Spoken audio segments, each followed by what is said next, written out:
everybody, and welcome to this week's episode of The Power of Women. As usual, my name is Teso the Starseed, and I'm joined by my host, Tori Tori J. J. I Tori am here. J. Hi, everybody. Um, on this week's episode, we are going to be speaking about hair. As women in society, hair is something that is very important. It's given a lot of importance, and especially as Black women in society, we have a very unique relationship with hair, and we've kind of had to, I guess, adjust to our hair, right? Oh my Especially God. as women, yeah, we've had to adjust to our hair, and I guess love our hair on a different level than most other women. And I think, Tori, I'll let you go ahead because you have been my hair guru and my hair inspiration on this journey of self-love. So maybe you can just sort of speak about your own journey and how it's been for you. Okay, I'd love to. Okay, so first of all, my experience, or rather my relationship with my hair, uh, it has definitely been a journey. So I think like most of us, I've had a perm before, I've had my hair pressed, I have had sew-ins, I've done it all. Right. And as a child, I've had my hair permed and then I grew it out. Then I got a perm again and then I grew it out again. And when I grew it out the last time, like in high school, I kept my hair natural and I cut off all of the straight pieces as my hair, my natural texture started to grow back in. But I cut it, and I don't know what made me do this, but I cut it all off and I couldn't even fit it in a ponytail. And I just decided to wear sew-ins. That's when I like really, really fell in And love how with old were you sew-ins. during this? How old were you in this? So this was like right after high school. I matter of fact, my graduation in high school, I had tracks, but they were like glued in. Right, And right, right, right. and so like short, like maybe within a year or two after high school, I went ahead and cut my hair off, but I just started wearing sewing. So I had a little job and I was used all of my money to get my hair sewed up and to get it done and to buy like As these we do, yeah. ridiculously expensive bundles. Girl, I couldn't even afford it, but I would come up with the money for You it. find a way, of course. Yeah. Mm. And and it's crazy because I did that for years and I thought I looked fabulous. By my Yeah, of standards, I course. wore sew-ins that a lot of times when my hair was pressed, it blended so well. And I was like, ooh, Yeah, you yeah, couldn't tell me anything. And yeah. and a matter of fact, if I took my hair out, it was only because I had an appointment scheduled for that same day to get Me my hair put back too. in. Me too. Right And there. that carried on for years. And then all of a sudden, it might have been in 2013 or going into 14.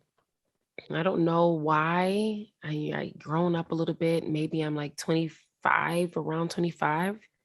And or going into 25 or going into 26. I'd have to look back at the years, find pictures. But I decided to go for a little while without wearing sew-ins. And part of it was because I wanted one and I didn't have the money to get one. And I was trying to figure out how to get the money to get one. And I was like, my girl, it was going to cost me like eight, I think like $700, $800 just for the Man, bundles. yeah, yeah. And then it was another like one something, almost 200 to get it done. And then, you want to tip. Of So course. almost $1,000 to get my hair done. I was More like, oh than a my God, I thousand, don't yeah. have the money. And then I sat there and I was like, dang, if you don't have the money, like imagine like you're going crazy to try to get your hair done. So I pressed my hair and I told myself that I was okay with my natural hair as long as it was pressed at least. Mm. So then I wore my hair pressed a lot. And I was like, okay, I'm going natural now. I was watching videos, trying to do natural styles, but I failed. All of my natural hairstyles I tried to do, they looked terrible. And part of my hair wasn't even curling up right because I was pressing it so much. And then over the next few months, I started experimenting with natural hairstyles, and the pieces that wouldn't curl up, I would just manipulate them with different hair rods or hair curlers and things like that. And I don't know, I just slowly over a few years started to learn to love my hair because I realized in that moment, not only can you not afford it, and are you breaking your back to try to put something in your head that you really don't have the money for, but you do not want to wear your hair because you do not like the way you look without it. Like you feel like you look better with your hair than without your hair. And I just had this moment, like this revelation, like that sucks. Like this is the way my hair grows. This is the way God made me. Why can't I love my hair the way that it is? Why can't I be comfortable with myself? So it was that moment. In that moment, I decided that I would not wear anything in my head. And eventually that turned into me also saying I wouldn't straighten my hair. But I told myself I would not put any more weave unless it was like braids, but I wouldn't put any more sew-ins or anything in my hair. And I did that. I'm still doing that. And I decided that I was fasting from weave, and I was very strict with myself. And and I love it because it forced me to put myself in the most uncomfortable situations where I felt ugly, where I felt like, I was going to events and I had my natural hair and I was like, oh my God, what do I do with it? Like it doesn't look right. So it's been a beautiful journey because it forced me to learn to love my hair, thus learning to love myself more. And how has people's, obviously I will speak about my journey, you are a big part of my journey, but also how has people's reactions been? How has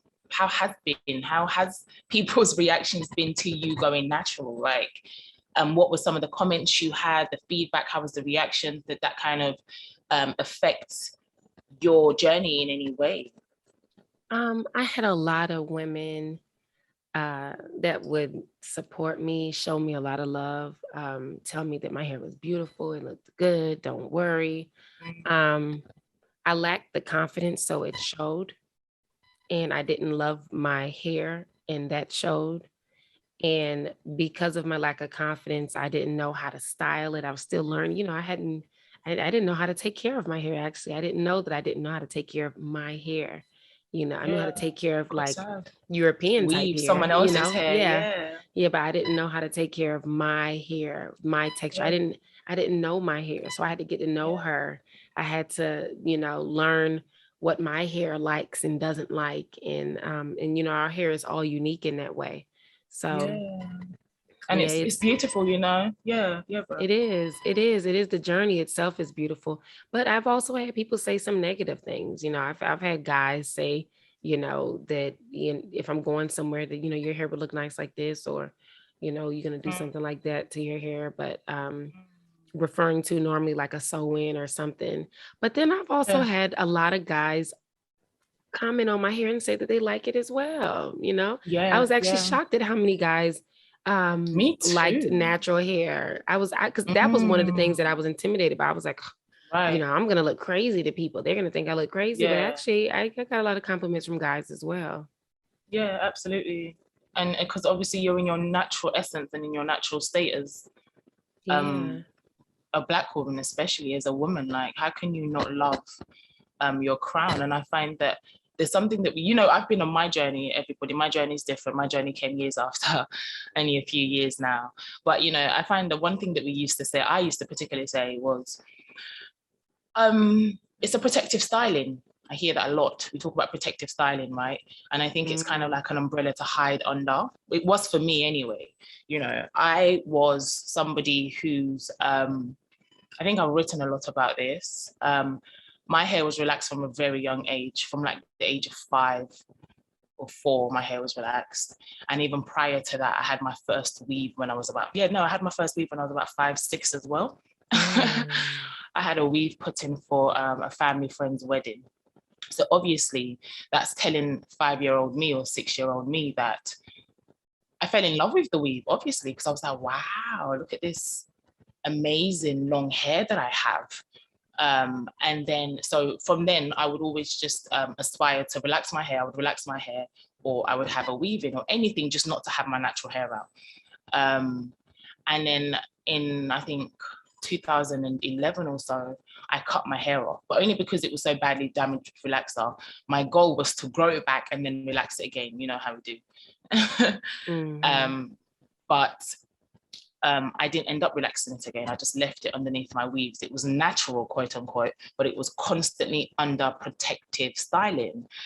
And I think even the fact that we say it's okay to protect your hairstyle, right? But why are you protecting your hairstyle using straight weaves, European looking weaves, taking the hair of somebody else? And, you know, hair is so sacred, you know, hair is a very sacred thing. Taking the hair of somebody else and sewing it onto your hair and having your hair look like them. Exactly. And to me, I really had to ask myself a lot of questions, especially as a Black woman and a woman who was really starting to adore her heritage and adore my Africanness and adore my Blackness. It just started to just make me feel a way. I felt like and this is me, I've written about it in my book, you know, your hair doesn't define you. You can wear your weaves if you want to. You can do whatever you like with your hair. It's your hair. But you have to ask yourself the reasons behind why you do what you do. And it was so hard for me to just let go of the weaves. It was hard for me to even admit that I had a problem and that I was ashamed of my hair, you know, because you know, I'm quite unquite pro-Black. I love everything Black. I love myself. I love my people, and I love natural hair. I just didn't like my natural hair. You know, that's what you tell yourself. I'm like, no, I love natural hair. I don't have a problem with natural hair. It's just my particular natural hair is horrible. And that's what everybody says. Even was it Deja Harris that we saw a few weeks back, T.I.'s daughter, and she has the same texture hair as me, even 4C. And she was saying, you know, it's nappy and she wishes that she didn't have it. And it just made me feel so bad because I can relate with that mindset. And it's such a sad mindset for us to have, because you just spend your whole life hating your crown, hating what is essentially you and thinking that you're not beautiful, but really you are. Exactly. And society all around us constantly, even when I went natural, I had comments from people, family members even saying to me, don't you think you should put a piece at the back of your hair? You know, you should put a weave at the back of your hair. Your hair's too short. It doesn't look nice like that. Do something with it. Are you not going to slick it back? So Tess, I've even had people now say to me, Tess, when are you going to get your weave back in? Oh, your weave was amazing. You look amazing with weave. I find that people are offended by natural hair. And I just didn't want to be offended by my essence anymore. Do you know what I mean? Yeah, I just didn't want to be offended by my essence anymore. I wanted to really embrace who I was. And I just think it's important to know why do we feel the need to protect our hair 12 months out of the year? Because nobody else has the same relationship with hair that we do as Black women. And we're the only ones who supposedly are constantly doing protective styling, but the protective styling involves hiding our true and natural essence. Exactly. And this still goes all the way back down to slavery even. You know how the white women they didn't like us to have our hair the way we had our hair, because we used to adorn our hair, and our hair is amazing, you know how we are.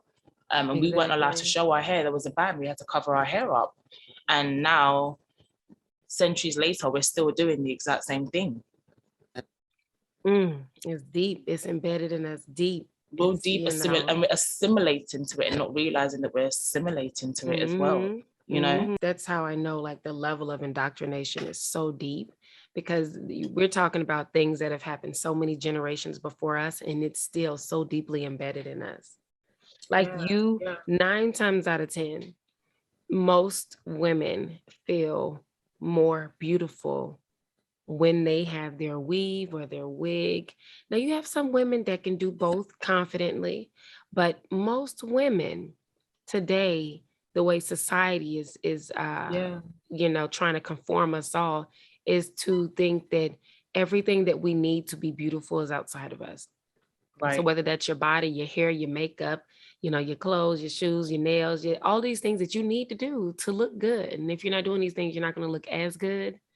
And and then we compare ourselves, especially with the women who are doing those things, and we're like, you know, and we feel away, you know, or we let social media and things like that make us feel away. But I think it's interesting when you talked about like textures. You know, even the idea of, you know, B, C, 3, 1, 2, Yeah, like 4C, 3A, or like these different textures of hair. And there's like this idea of what type of hair is more acceptable. So that affects some people in their decision to go natural or not to go natural. I've had people say to me, Oh, me definitely as well. girl, Yeah, I've had people say to me, oh, well, you have nice nice hair. curls. I Like you used to have say that nice to you, hair. Jazz. Do you remember? Everybody used to Yeah, say I it to did. me. I'd be like, your hair's nice though, Jazz. Yeah, you have nice hair, or you have good hair. And and so it's different. And for me, I just know how I felt with my hair. And I know I didn't feel like I looked as bad with my hair in comparison to my sew-ins. I'm like, nah, good hair, bad hair, not, or whatever that definition is, whatever, idea we're using to define what's good hair and what's bad hair. But I just felt like I still didn't look good enough. I felt Yeah, like in comparison to somebody with a sew-in, like, the sewing, please, yeah. I'm not competing with that. And the point is, I don't need to compete with anything. Yeah. Or my goal or my focus is rather healthy hair. If your hair is healthy, Absolutely. it doesn't have to be the Period. same texture, the same curl as somebody else. Somebody has a tighter, kinkier coil. That is okay. And it is just as beautiful. It's uniquely them. Right, And if right. somebody has really silky, silk, like my mom, her curls are much more loose and her Yeah, hair texture is much more silky. And I love her hair yeah, texture. And, my son and my daughter, they have different hair textures. And my son's hair is like gold, and his mm, curls are slightly smaller. And my daughter, her hair is it's still brown, but it's a like, it's so yeah, unique. And when you go in the sun, it looks almost like his hair. yeah, Um, but when you just look at them two standing by each other, her hair almost looks black. It's so crazy what her hair does, but it's a much looser curl. And I think that they are so equally beautiful. They're different. It's like looking at flowers, right? Like you don't see a right, rose right. and then see like a hibiscus or lavender and go, oh, but that looks better than Yeah, that it's one. not as nice. No, Yeah, they look good. They exactly. all look good. They're different. And Exactly. that's okay. Exactly. Yeah. I think it's the society though, isn't it? It's what it because the media is very whitewashed and they show us constantly this Mm. Europeanized standards of beauty. And do you remember, Jazz? When I first went natural, I went natural about it's been 3 years now or two. How many years it's been? 19? 2 years. Wow, is that it? Yeah. Two and a bit. And obviously, you are my natural hair guru that I say all the time, and you have been so instrumental in my journey. I But do appreciate you that. remember when I called you one time after work? I was going to this high-end restaurant, bougie ass restaurant, supposedly in London, and I did not want to go in. I was having a panic attack. I had to FaceTime you to say, Jazz, I feel ugly. I feel ugly. And I had my natural hair out and it was up and it had its shrinkage. So it was shorter. Again, there's also a stigma with short natural hair. Everybody likes, and don't let it be 4C as well. Let it now be short Mm. natural and 4C. Like Mm-mm. people, there's a stigma. It's like, oh my God, horrible. Yeah. So, and this I say all of this to I'll land at a point after this. But so I called you up and I was like, Jazz, oh my God, I don't want to go in, I feel terrible. And even in the moment, and I think at this point I'd been natural for a couple of weeks, so I was still getting used to it. It's not like I went natural and fell in love with my hair, absolutely not. I was still Mm-hmm. so insecure, so highly insecure. I called you and I was like, Jazz, I don't want to go into the restaurant, I feel really ugly. And I remember you had to give me a pep talk. You had to give me a pep Mm. talk to go in, and you were like, no, you are in your essence, you are a queen, hold your head up and walk into that restaurant in your essence as you are. And Mm. obviously I appreciated that so much. And it also just had me thinking to myself, like, oh my God, look how traumatized you are. You didn't even realize you were this traumatized. And this is me, my journey. I've written my book, I'm still blogging, I'm doing all of these things. And I'm outside the restaurant, FaceTiming my best friend and panicking and saying, I don't want to go into the restaurant because my hair does not Mm. look nice enough. Do you know what I mean? Mm. And then it also shows a certain level of such a huge insecurity in my hair and also seeking validation as well. Do you know what I mean? Because even let's say, my hair was not supposedly up to standard, whose standard anyway, but why you were so affected by that you didn't want to go in because of what other people would say? And I just was like, I don't want to feel like that. That means I must have been living my whole life like that without even realizing, you know. It's so deep. Yeah. And I think that the journey, it's not an easy one, but it's so beautiful, because once you are, now I feel I couldn't be any other way. It gives me such a sense of freedom, because I feel like in this day and age, to love your natural hair as a Black woman is a revolutionary act. Yes, it is. You know, yeah, it's a very revolutionary act, because you're told not to, and you'll hear all the excuses in the world. Oh, it's protective styling. Oh, but why is that? Why is it this group of women, the most oppressed group of women in history, who have a particularly oppressive history when it comes to their hair, are the ones who are now sewing the hair that resembles their oppressor onto their head to feel more beautiful? That is a really deep problem. And I think that we can't bury our heads in the sand and pretend that it's not. It is a really big problem for us as Black women, I think, honestly. Because if we want to get down to the psychological issues of it, do you know what I mean?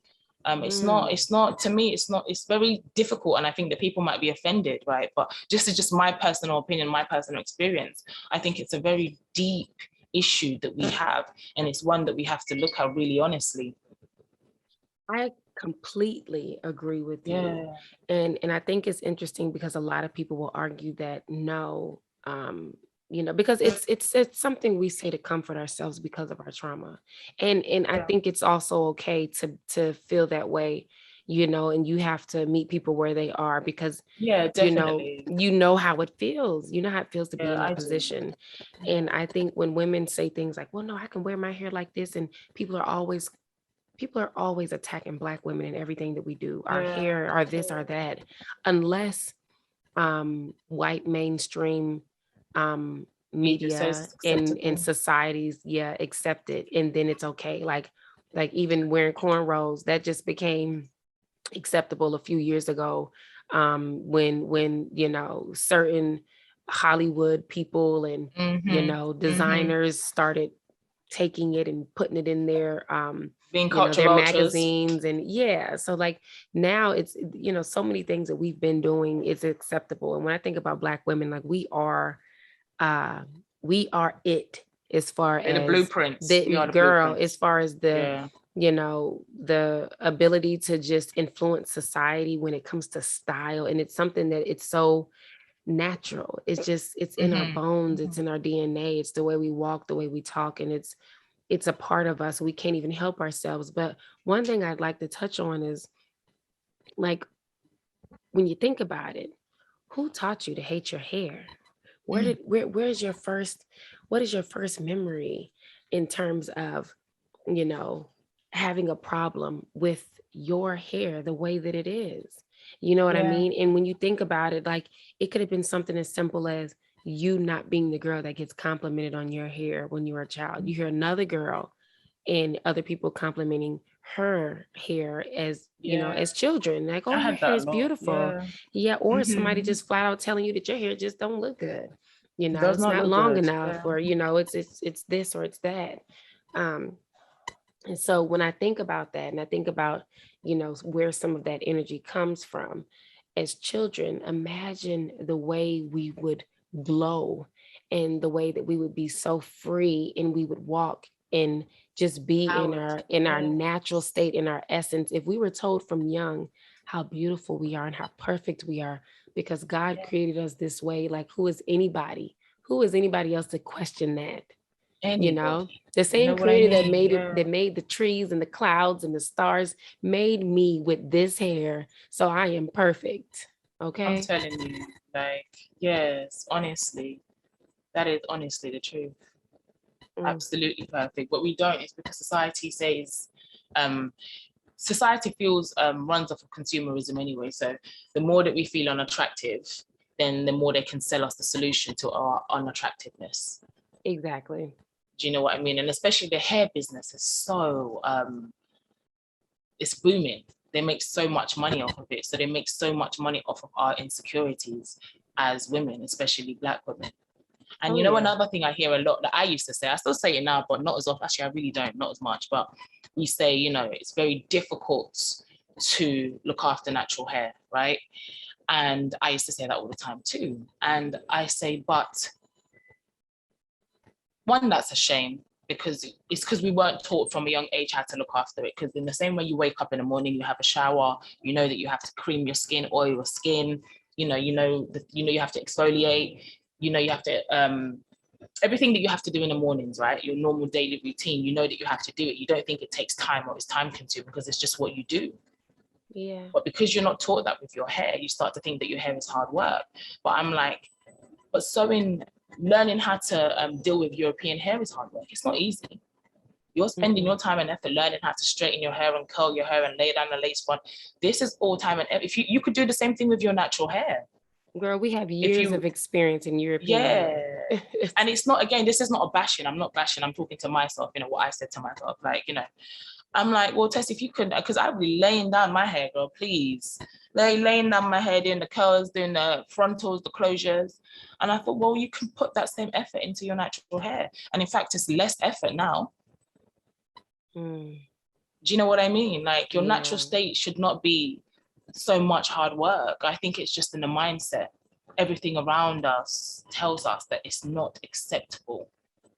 It's actually being passed down. Talk about a generational curse. Generationally, that is the definition of a generational curse, man. Yeah, because the further back you go, right? Like, it's not. It is. Yeah, because our hair is not accepted today. Yeah, we're just learning to accept our hair today. It's just becoming a thing where you see a lot of women accepting their crowns and selling hair products that even work for our hair. Like, this is a new phenomenon. Like, just a generation ago, your hair needed to be straighter in a weave. And then a generation before that, same thing. You wanted to perm your hair, or you needed to assimilate it to Europeanism as much as you could.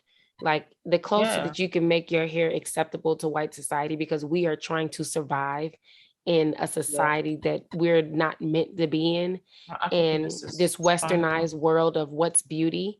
So we have really deep issues, deep rooted issues. And we're told that from young. We're told that by all of our family members that our hair doesn't look good. And they were told by their especially the older ones. I find the older family members are less accepting of natural hair, than the younger. Like, the younger generation, I find are just, oh wow, whatever. I really don't get negativity like that, not necessarily, but I think the older generation find it a lot harder to accept natural hair. Everybody that I speak to that's on a natural journey, they say the same thing. They have comments from parents, aunties, uncles, grandparents, about the state of the natural hair. Go get your hair done. Oh, it doesn't look nice. It's not nice. And this is always in its natural state. Heaven forbid you have an afro, or you have a twister a couple of days old, and people are just repulsed by it. Just like, it's a shame. It's a shame. But I will say this, learning to love yourself it's a journey. We say that all the time, and there's no other way to describe it. And part of that journey is, for me, at least I'll say, I feel like I started my journey, my self-love journey, when I decided to go natural. That's one of the first things that I openly dealt with. There are not a lot of things that I was ready to deal with at that time when I went natural. But when I decided to accept my hair, and it was a process. It was a process that I struggled with for a while before I felt very confident and knew, like, oh, well, I'm going to this kind of event, I'm going to wear my hair like this. I had to come up with go-to styles, but man, when I got there, it is so freeing, and it just catapulted me into other things that I'm like, well, you got to deal with this too. You got to deal with this other thing you don't like, learning to love you. You don't realize how much you don't love yourself. You don't realize how much you hate yourself, hate things about you. And if somebody would ask you, you'd probably say, no, I don't hate myself, or I don't. You would think that you think you love yourself. You don't even know what love is, because you don't even love yourself. You can't give anybody love. You can't receive love because you don't know what it looks like. So you receive trauma and you mistake it for love, because that's the wavelength that you're on, but you don't even know, you think it's love. Right. because obviously that's where you're at. Yeah. Yeah, absolutely, man. And I remember calling you and telling you, Jazz, the very first day I said, Jazz, I'm gonna have my natural hair. I'm gonna go to a party. And I remember you saying, yes. You said you are about to glow up differently, Queen. Yes, welcome, or something like that. And I never forgot it because honestly, I feel like it just catapulted me to, just like you said, a different level of self-love and self-confidence, one I couldn't even have imagined. I could never have imagined this level of self-love and self-confidence and just contentment in self. Like you said, we don't even realize how much we hate ourselves. That was a really powerful thing that you said. We don't realize how much we hate ourselves. And before this journey, this like you said, the hair journey has been very instrumental in the self-love journey. And before it, I guess I was just living in a very uncomfortable situation in my head without realizing. Because if you are not comfortable with yourself to that extent, that's not a harmonious environment to be in mentally. Do you know what I mean? Yeah, it's not a harmonious environment to be in mentally at all, but I think it's important. My only wish is I respect everybody's journey. You know, I'm coming from that place too. I know the kind of society we live in, especially as Black women. We're constantly told that we're not good enough in our natural states. And again, if you want to wear your weaves, that's fine. Who am I to judge you? I'm nobody to judge you. I just want all of us to, it would be amazing to truly adore yourself in your natural state, you know, away from society's indoctrinations and whistles and bells, because but for these people, whitewashing the media and also trying to just push consumerism, you would love your natural state. And it's so important to bask in your essence. It gets so exhausting mentally to constantly have to put on a mask, to constantly have to do all of these different things to feel beautiful and to feel worthy, when really all you have to do is accept yourself. Once you accept yourself, everybody else around you has to accept you. Period. And if they don't accept you, you're so much more comfortable telling them to take a hike. And just to, we'll wrap up soon. Yes, we have to wrap up soon. But I just want to mention again, when you spoke about being not being beautiful, and the first time that I went out, the first time I went out officially, like not clubbing, but out, you know, to have drinks and stuff with my natural hair, I remember at the time feeling so anxious. Again, you know, oh my God, guys won't speak to me, cares about them now. But, I'm like, oh no, guys aren't going to speak to me, you know. But honestly, the attention that I had that day blew my mind. It was no different. The only difference is now I was attracting guys who liked natural hair. But prior to that, I wasn't attracting them because I didn't have my natural hair and I didn't know that they existed. But when I decided to just show up as myself, then I attract the people who are attracted to that. Exactly. Do you know what I mean? So yeah, that's why it's really important. Like if you're worried about, you know, how other people will perceive you, first of all, don't be worried about other people perceiving you, because you are the most important person. How do you perceive yourself? And if you find that you think you look amazing, then you look amazing. Step out like that. And secondly, people will literally meet you how you present yourself. They will meet you. Whatever you bring to the table is what they're going to have to eat. So if you show up as yourself, people will accept you as yourself. I promise you. And if they don't, it doesn't matter. But you have to at least try. Oh, that was beautiful. That was. And it's so true. I think, you know, the last thing I'd like to say is, ladies, if you have not gone on a hair journey, I would strongly encourage it. And if it's not something you're interested in, or if you're somebody who wears other hair more than you wear your own natural hair in its natural state, I'd like to just ask you to ask yourself, why? Just ask yourself why. Why? And just just dig deep into, sit with that.